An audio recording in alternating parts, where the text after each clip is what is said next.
Hi, good morning. It's Paulette. It's July 11th, 2026. It's a one day, which represents the absolute singularity of God. It's my 88th video, and I wanted to read to you a few things. If I can get my stuff together here. So, in Strong's Greek, 88 represents unceasing, continual, like in Romans 9:2. It says that I have great heaviness and continual sorrow in my heart, which I find this fitting because I'm going to read Psalm 88 for you. And once you find out what Psalm 88 is, makes me wonder, are the Psalms numbered before they were put in the Bible? Or did they read the Psalms and then give them the numbers based on what the Psalm was about? I don't know. I have questions. And then in Hebrew Strongs, it means a bath, O-B-O-T-H, which is a water skin. And it means water skin, but it's also a location where the Israelites camped in the Exodus while they were wandering in the wilderness in Numbers 21:10. So it's, like divine provision. And then it's also referenced in Job 38:37, where it says, who can number the clouds? This is in my King James, is how it's said. But it's, who can number the clouds in wisdom, or who can stay the bottles of heaven? And the bottles, I guess in some Bibles, depending upon what version you have, it would be like the water skins, saying that God provides for you in life. And also in Matthew 9:17, Matthew 9:17, it says, and this is Jesus speaking, and he's talking about the water skin. So I'm sure if you know the Bible, you know this verse. It says, neither do men put new wine into old bottles, else the bottles break, and the wine runneth out, and the bottles perish, but they put new wine into new bottles, and both are preserved. So that's like speaking of, basically you need to be born again, new. Like I was saying, I wanted to erase my way of thinking, what I've been trained, I'll say that, trained to think in life, saying that, we've been kind of like brainwashed to think a certain way, and I didn't want to, I wanted something new, so I knew I had to start in my mind, because, you have to, if your thoughts don't change, you don't change. And so that's basically what that verse is speaking of.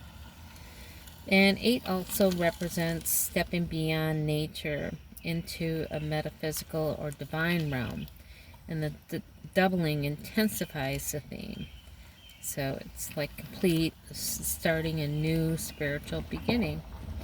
And it's like I didn't want to like stop researching because I just felt like 88 is just so significant.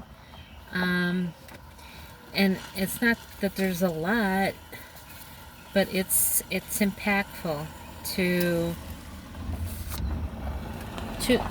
there's to the number, to yeah to it, and that's why I just feel like there should be so much more. But continual, unceasing, yeah. But Psalm 88 is, I guess it's considered the darkest psalm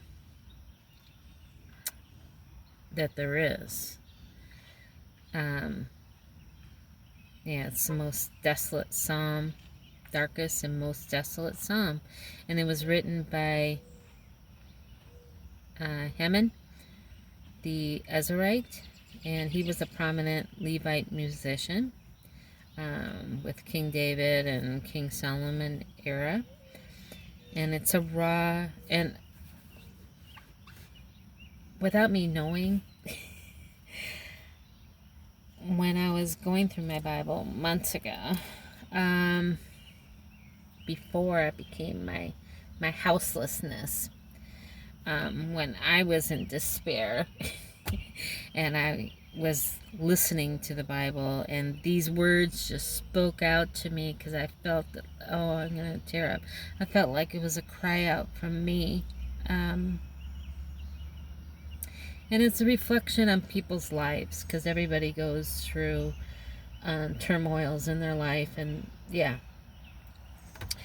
So I underlined the first four verses because they really spoke to me in what I was going through, and it cut deep, actually.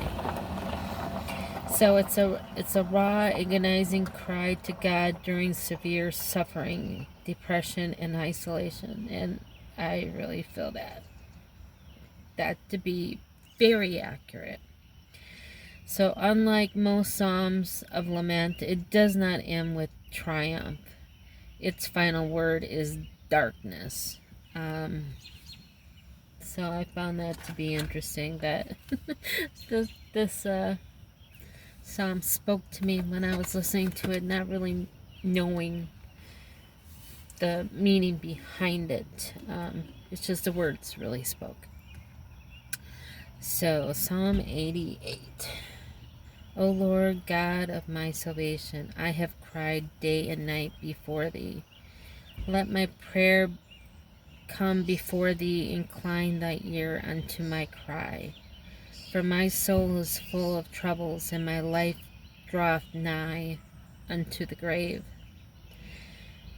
I am counted with them that go down into the pit.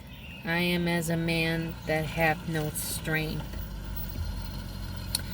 Free among the dead, like the slain that lie in the grave, whom thou rememberest no more, and they are cut off from thy hand. Thou hast laid me into the lowest pit, in darkness in the deeps.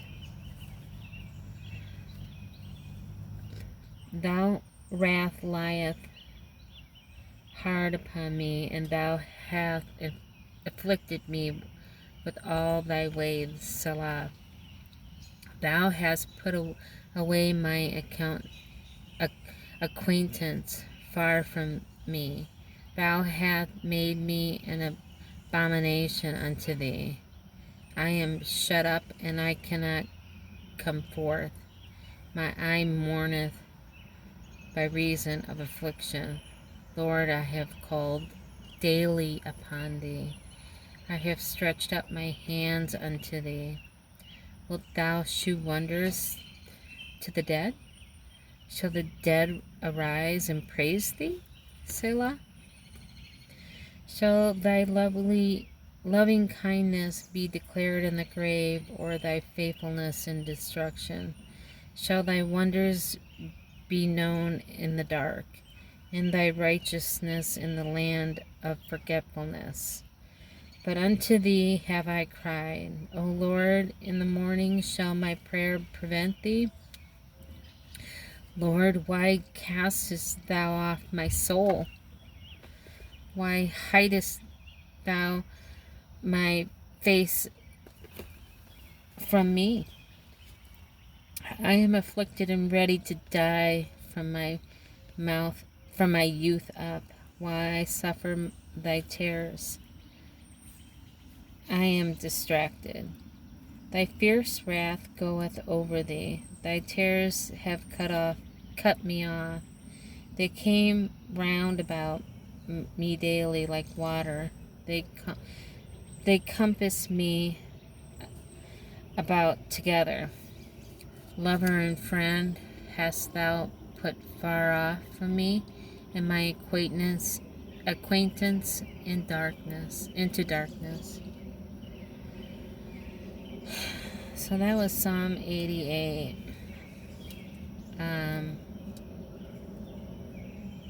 Yeah. I didn't know that was the darkest psalm, but yeah. And so, I don't know. I guess I'll end the video. And yeah, I get very emotional. Like I said, I cry at sweet commercials. I tear up at those sort of things. So it's not abnormal for me to tear up. So I love you all. Let's keep looking up. Yeah. Jesus has to be coming soon. Things are just getting so crazy lately. Yeah. Be interesting where things go if Jesus does not come and get us soon. I love you all. Have a great day. Bye.